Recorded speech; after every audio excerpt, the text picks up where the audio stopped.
postmodern cultural themes. These broad academic themes in turn inform our more specific cultural debates.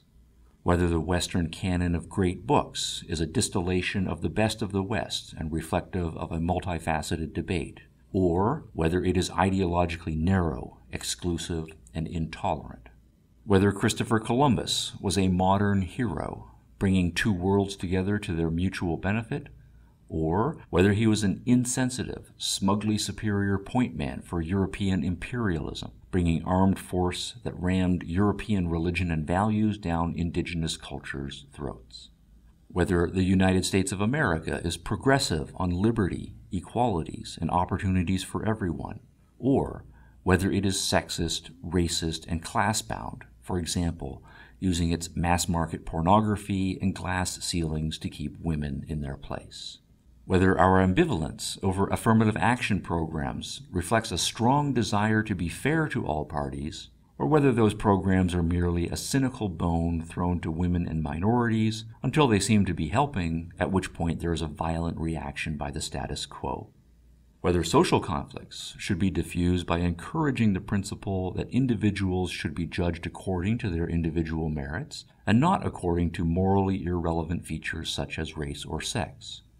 Or whether group identities should be affirmed and celebrated, and whether those who balk at doing so should be sent for mandatory sensitivity training. Whether life in the West, and especially America, is improving, with average longevity and wealth increasing in each generation, or whether America has abandoned its urban underclass and fostered a bland, consumerist culture of shopping malls and suburban sprawl.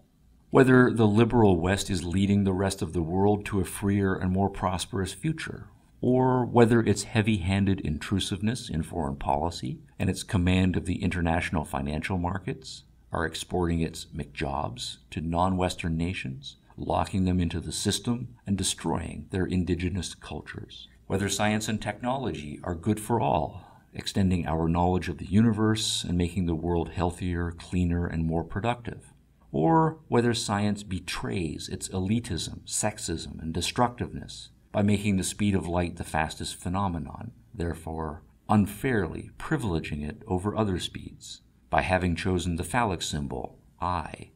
to represent the square root of -1, by asserting its desire to, quote, conquer nature and penetrate her secrets, unquote, and, having done so, by having its technology consummate the rape, by building bigger and longer missiles to blow things up.